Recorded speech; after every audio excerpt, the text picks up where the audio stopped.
A change in my usual schedule has kept me from working on this as much as I would have liked to, but hopefully over the next few days I will have more to show.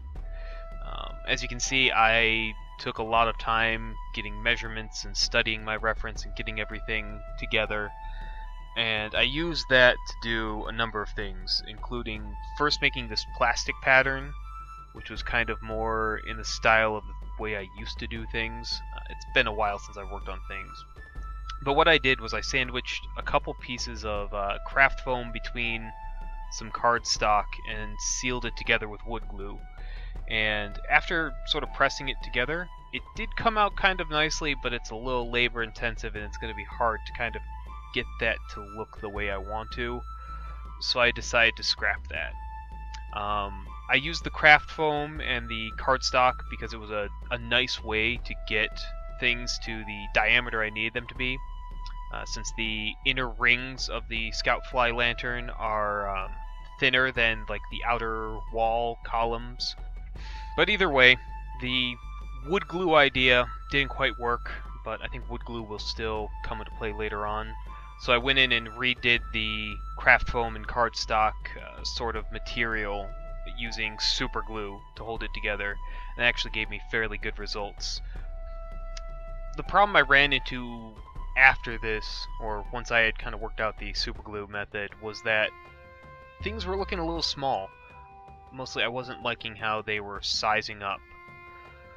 So I decided to change things up and go a little bit more modern and measure everything out. Take all of those measurements that I had made and worked out and the distances between all the different parts and just kind of import those into Inkscape, which is a free vector drawing program.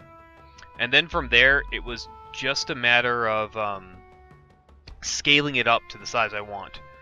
Since all the sizes are relative to each other, I took that, I adjusted my scale so I would know how big I needed it to be, stretched it to that size, holding both of them together, and it gave me a properly updated size that reflected the slightly larger dimensions I wanted to capture. With those in hand, or rather having those measurements, what I ended up doing was repeating what I had done before. And that was to sandwich a few layers of craft foam together with a few layers of cardstock, and then, super glue all of those together. And then, of course, glue my patterns on top so I would know what size to cut them into. And this overall leads to a much more precise result. Just to kind of hold everything flat and make sure that it was all properly sealed together, I did end up using, well, old strategy guides. And I've had these around for a while, and I've used them as my weights for different projects multiple times. Once I had everything glued up, I used a combination of a box cutter, X-Acto knife, and a little jewelry saw that I picked up today to cut everything apart. The reason I switched around was because the different tools allow me to kind of apply different sorts of pressure to the piece. So the little saw was perfect for getting in there and cutting out those little grooves, those inset slots, whereas the box cutter was better for getting the large curves and straight lines, and then the X-Acto was mostly good for getting in there and cutting out the little bits and little tags that the other two tools left behind. But the main reason I didn't want to just use all the same kind of tool on everything was because, like, the box cutter, for instance, would force me to apply a lot of pressure on top of a very small area, which could lead to it crushing and bending and creasing, and I didn't really want that. So that's mostly my reasoning for switching between tools. After all of that, I ended up sort of laminating the whole piece in superglue.